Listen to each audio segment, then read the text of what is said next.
Hello बच्चों, आप सभी को मेरा राधे राधे। कल मैंने आप लोगों को गणित का असाइनमेंट दिया था जो कि पिछली कक्षा से ही संबंधित था और मेरे ख्याल से आप सभी लोगों को आता भी रहा होगा और आपने करके वो असाइनमेंट भेज भी दिया होगा। पहली बात तो बच्चों, जो हम असाइनमेंट देते हैं वो असाइनमेंट ना तो मेरे व्हाट्सएप नंबर पे भेजिए ना ग्रुप में भेजिए। जो स्कूल का नंबर है बेटा, उस ग्रुप में आप लोग भेजा करिए। आप लोगों को ये बात हमने कल भी बताई थी और फिर बता रहे हैं। आप लोग मेरे नंबर पर भेज देते हैं या तो ग्रुप वाले में भेज देते हैं, तो प्लीज़ आप लोग ऐसा ना करिए और हो सके तो पीडीएफ बना करके भेजा करिए स्कूल के नंबर पे।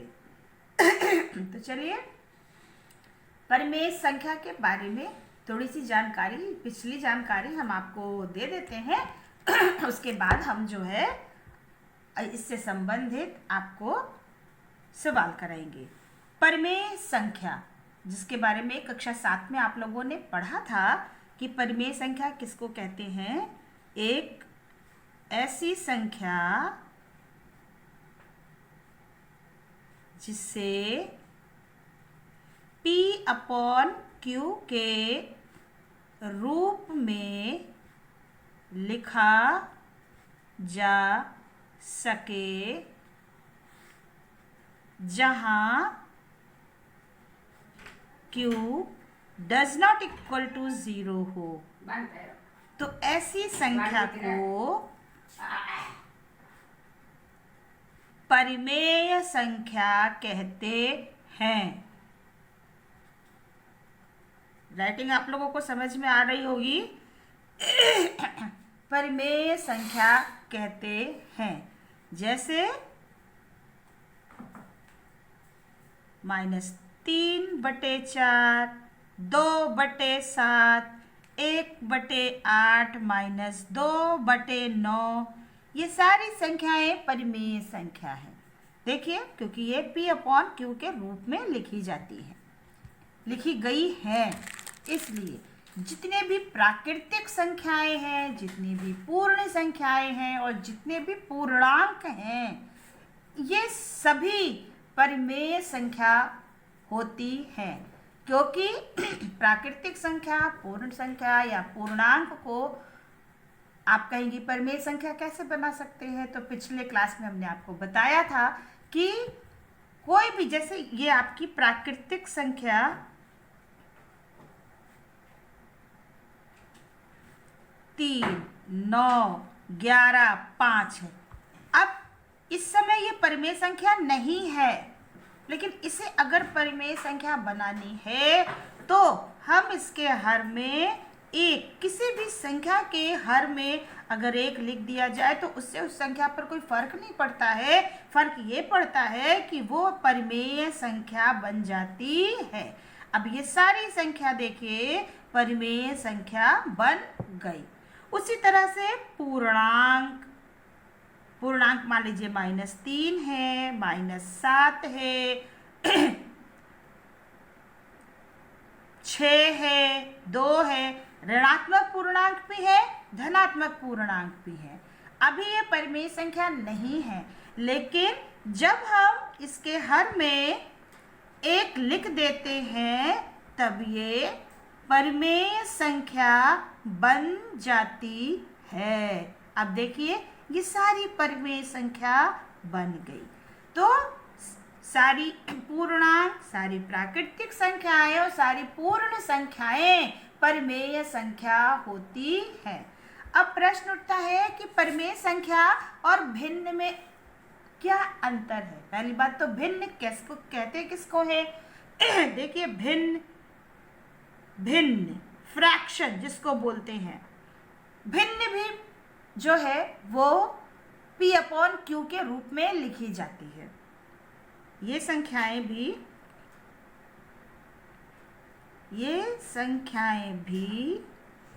P अपॉन Q के रूप में लिखी जाती हैं, जहां Q Q does not equal to 0 होता है।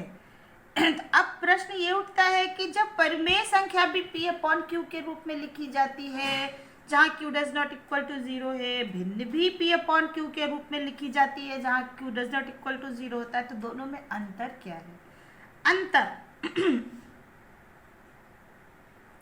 अंतर क्या होता है कि भिन्न सदैव धनात्मक होते हैं।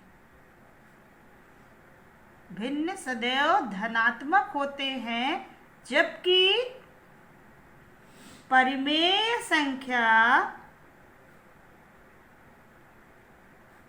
धनात्मक और ऋणात्मक दोनों होती है। दोनों होती है। परिमेय संख्या धनात्मक भी होती है और ऋणात्मक भी होती है, जबकि भिन्न केवल धनात्मक होती है। सभी भिन्न परिमेय संख्या हो सकती है, लेकिन सारी परिमेय संख्या भिन्न नहीं हो सकती है, जो कि मैंने कक्षा 7 में आपको बताया था। तो ये अंतर होता है कि सारी परिमेय संख्या भिन्न नहीं हो सकती, जबकि सारी भिन्न जो है वो परिमेय संख्या होती है। तो परिमेय संख्या और भिन्न में एक यही सबसे बड़ा अंतर होता है कि परिमेय संख्या धनात्मक और ऋणात्मक दोनों होती है, जबकि भिन्न केवल और केवल धनात्मक होती है। तो ये परिमेय संख्या जो मैंने कक्षा 7 में आपको बताया था, ये तो उतना मैंने रिपीट किया।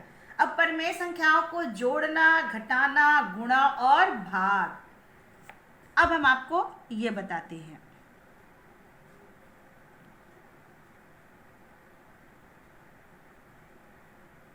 परिमेय संख्याओं पर संक्रियाएं। संक्रियाएं का मतलब जोड़, घटाना, गुणा और भाग। तो ये भी हमने कक्षा 7 में बताया था, लेकिन फिर थोड़ा सा रिपीट कर दे रहे हैं आपको कि सबसे पहली संक्रिया है आपकी योग की संक्रिया।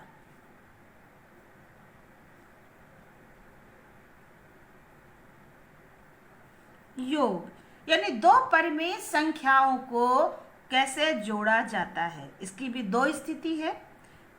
योग की संक्रिया में भी दो भाग होते हैं। पहला, जब हर समान हो, तब जब हर समान हो तब हम कैसे जोड़ते हैं।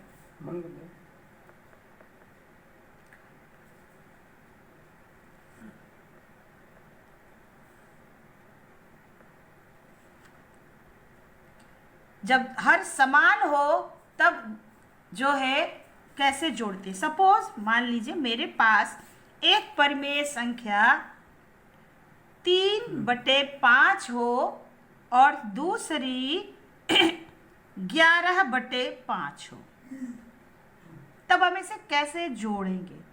अब सबसे पहले हमने आपको पहले भी बताया कि जब हम परिमेय संख्याओं पर सवाल करते हैं तो सबसे पहले उसका हर देख लेना चाहिए कि वो धनात्मक है या ऋणात्मक। अगर वो ऋणात्मक है तो सबसे पहले उसे धनात्मक बनाएंगे और तब सवाल को हल करेंगे। कोई भी परिमेय संख्या को हल करने के लिए उसका हर सदैव धनात्मक होना चाहिए। अब चूंकि यहाँ पर दोनों का हर धनात्मक है, कोई बात नहीं, तो ठीक है, ये तो है ही है। और अब इन दोनों को जोड़ना है। तो पहली स्थिति जब हर समान हो, जब हर समान होता है तो हम केवल अंश अंश को जोड़ देते हैं। 3 + 11 बराबर हो गया 14/5, जुड़ गया। मान लीजिए -6/7 और 4/7 है, तब क्या करेंगे। अब देखिए यहाँ पर भी हर समान है तो 7 हो गया, ये -6 हो गया, प्लस 4 हो गया। अब 6 में से 4 गया, -2/7। ये पहला उदाहरण था, ये दूसरा उदाहरण था। तीसरा उदाहरण देख लीजिए, -2/5 और 1/-5 है। अब यहाँ पे आप देख रहे हैं कि इसका हर जो है ऋणात्मक है, तो सबसे पहले इसको धनात्मक बनाएंगे, क्योंकि कोई भी परिमेय संख्या का सवाल बिना उसके हर को धनात्मक बनाए नहीं कर सकते हैं। तो अब सबसे पहले हम इसके हर को धनात्मक बनाएंगे। हर को धनात्मक बनाने के लिए क्या तरीका बताया था कि उसके अंश और हर में हम -1 से गुणा कर देते हैं। अंश का गुणा अंश में किया -1, हर का गुणा हर में किया, तो ये हो गया +5। अब देखिए मेरा परिमेय संख्या हो गया -2/5 और यहाँ से हो गया -1/5। अब हर धनात्मक हो गया। अब इसको हल करना है, चूंकि हर समान है तो एलसीएम मेरा 5 ही रहेगा। ये -2 प्लस -1। अब यहाँ पर हम कोष्टक खोल देंगे, -2 प्लस -1/5 और ये बराबर हो गया -3/5। तो ये आपका जब हर समान हो, तो जब परिस्थितियाँ इस तरह से हो तो किस प्रकार इसको जोड़ेंगे वो हमने आपको बताई। अब इसकी दूसरी स्थिति, जब हर समान ना हो, जब हर समान ना हो, तब हम सवाल को कैसे हल करेंगे वो भी हमने आपको बताया है। मान लीजिए मेरे पास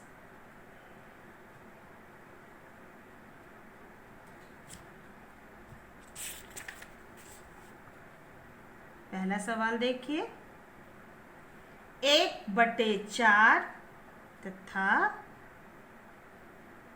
-5/6, इन दोनों को जोड़ना है। तो सिंपल सा 1/4 प्लस -5/6 हुआ। अब देखिए दोनों का हर असमान है, दोनों का हर। जब हर असमान हो ऐसी स्थिति में सबसे पहले हम हर का एलसीएम ले लेते हैं, लासा निकाल लेते हैं। यहाँ 4 और 6 है, तो 4 और 6 का आप लासा निकाल लीजिए। 2 दूनी 4, 2 तिहाई 6, 2 एकम 2, 3 और ये 3, तो ये लासा आपका हो गया 2 दूनी 4 और तिहाई 12। तो इसका एलसीएम कितना हो गया 12। अब 12 एलसीएम ले लिया। अब ये देखिए इससे एलसीएम को भाग देंगे, 4 तिहाई 12, 3 से 1 को गुणा कर देंगे, ये हो गया 3 एकम 3। अब यहाँ पे कोष्ठक खोल लेंगे, देखिए, लेकिन उसके पहले चिन्ह का गुणा करेंगे। चिन्ह का, ये प्लस है ये माइनस है, प्लस माइनस माइनस।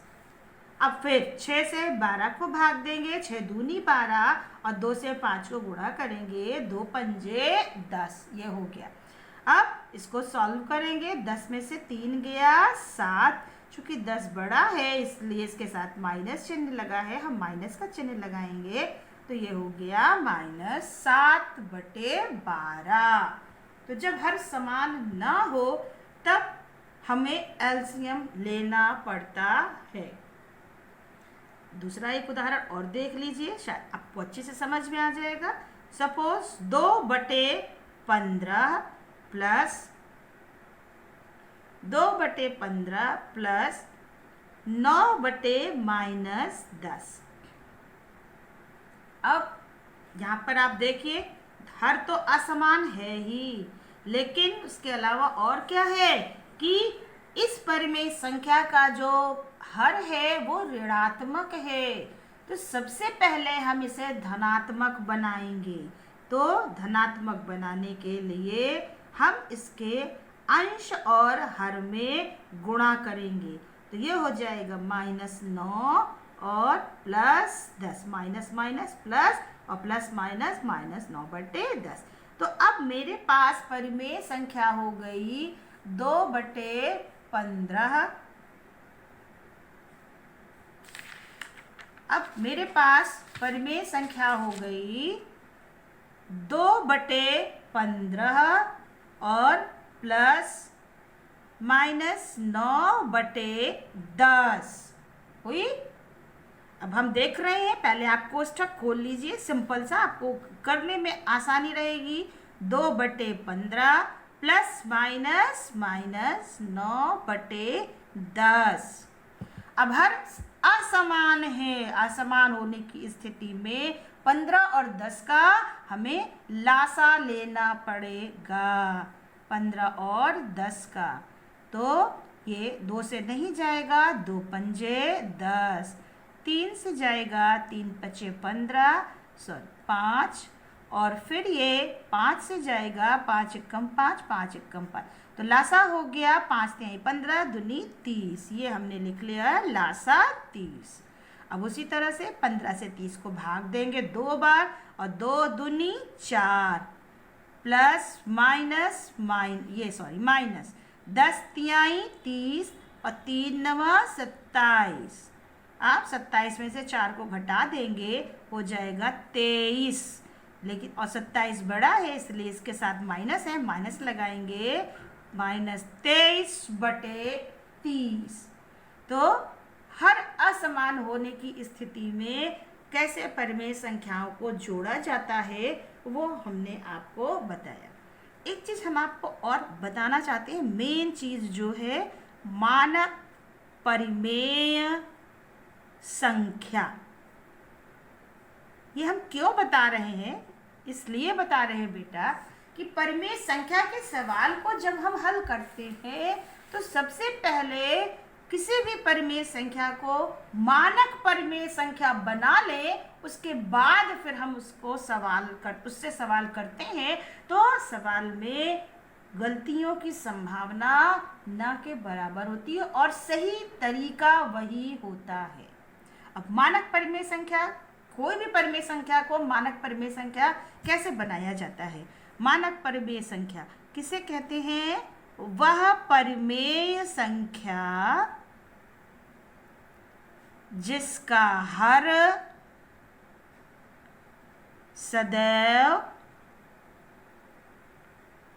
धनात्मक हो तथा वह अपने सरलतम रूप में हो, उसे मानक परिमेय संख्या कहते हैं। उसे मानक परिमेय संख्या कहते हैं। जैसे देखिए, जैसे यहाँ पे लिखा है 3/4। अब ये मानक परिमेय संख्या है। क्यों है? क्योंकि इसका हर धनात्मक है और इस परिमेय संख्या को हम और सरलतम रूप में नहीं लिख सकते हैं, इसलिए ये परिमेय संख्या मानक परिमेय संख्या है। लेकिन मान लीजिए अगर हम लिखते हैं -5/20, तो ये मानक परिमेय संख्या नहीं है। क्यों नहीं है? हर तो धनात्मक है, लेकिन अभी ये सरलतम रूप में नहीं है। तो सरलतम रूप में लाने के लिए 5 एकम 5, 5 चौके 20, तो ये हो गया -1/4। अब ये हो गया मानक परिमेय संख्या। अब ये तो फिर हमने दिया, मान लीजिए 3/-12। अब ये मानक परिमेय संख्या है या नहीं? नहीं है, क्योंकि इसका हर भी ऋणात्मक है और ये सरलतम रूप में नहीं है। तो सबसे पहले इसके हर को धनात्मक बनाने के लिए इसमें -1 से गुणा करेंगे, हो जाएगा -3/12। सरलतम रूप में लाने के लिए इसको छोटा कर देंगे तो अब ये हो गया, अब ये मानक परिमेय संख्या हो गई। तो हमने इसलिए बताया कि जब भी आप परिमेय संख्या के सवाल को हल करिए, अगर कोई परिमेय संख्या मानक रूप में नहीं है तो पहले उसको आप उसमें कन्वर्ट कर लीजिए और फिर आप अगर सवाल करेंगे तो सवाल में त्रुटि की कोई गुंजाइश नहीं। इसको बोलते हैं स्टैंडर्ड रेशनल नंबर, मानक परिमेय संख्या को। तो इसीलिए हमने आपको मानक परिमेय संख्या बताई कि जब कभी भविष्य में भी आप किसी भी क्लास में पढ़िए, रेशनल नंबर का सवाल जब भी आए, सबसे पहले आप उसे स्टैंडर्ड रेशनल नंबर में कन्वर्ट कर लीजिए, बदल लीजिए, और फिर उसके बाद आप उस रूप में सवाल करेंगे तो उसमें गलती की कोई गुंजाइश नहीं रहेगी। तो इसी तरह से आपका परिमेय संख्याओं का जोड़ भी होगा और परिमेय संख्याओं का घटाना भी होगा। अब हम आपको समझ में आ गया होगा, कुछ प्रश्न आपको दे रहे हैं, उसे आप लोग सरल करिएगा। ये आपका एक्सरसाइज है, एक आप लोग फेयर कॉपी बना लीजिएगा और उसमें आप लोग हल करिएगा और उसे नोट्स की तरह रखिएगा। देखिए 4/5 - 2/5, ये सरल करना है आपको सबको। दूसरा सवाल है -4/-5 प्लस 2/-5। तीसरा सवाल है आपका 3/4 प्लस -3/2। चौथा सवाल है -3/-4 प्लस 5/-6। पांचवा सवाल है आपका 5/12 प्लस -7/16। और छठा सवाल है आपका -3/11 प्लस -4/33। ये आपको मैंने 6 सवाल आपको दिए हैं होमवर्क के लिए, जो आपको करना है। अगर नहीं आता है, कहीं कोई भी परेशानी हो किसी बच्चे को, तो वो मुझसे पूछ सकता है। तो अगर आज आपको मेरा पढ़ाया हुआ मेरा लेक्चर अच्छे से समझ में आया हो तो बेटा आप लोग अपने विचारों से अवगत जरूर कराइएगा, डरिएगा नहीं। और पहली बात, दिमाग से ये निकाल दीजिए कि गणित कठिन विषय है। गणित एक खेल है, जैसे हम लोग खेल खेलते हैं, खेल खेलने में कितना मज़ा आता है ना, अपने को फ्रेश महसूस करते हैं और हमेशा दिमाग लगता है खेलने को मिल जाए, खेलने को मिल जाए। ठीक उसी तरह से ये गणित है, गणित खेल है। सब विषयों में सबसे ज़्यादा सरल गणित है। थोड़ा सा दिमाग का प्रयोग करना है। दिमाग तो भगवान ने हम सबको दिया है, आपको भी दिया है, तो बिल्कुल नहीं, खेल खेल में इसको सॉल्व करना है और आगे चलना है। तो छुट्टी का भी समय है, खूब अच्छे से हमारा पढ़ाया हुआ उसको बार बार सुनिएगा, समझिएगा और फिर सवाल को हल करिएगा। आज के लिए इतना ही बेटा, और अगला लेक्चर जो है उसका इंतज़ार करिए आप लोग। अगर पसंद आए तो ज़रूर अपने विचारों से अवगत कराइएगा। तो आज के लिए सभी को मेरा राधे राधे और ढेर सारी शुभकामना। Thank you. को अच्छे से समझ में आया होगा।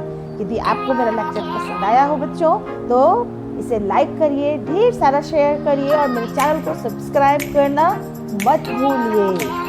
मेरे अगले वीडियो लेक्चर का इंतजार करिए। इसी आशा के साथ सभी को मेरा राधे राधे।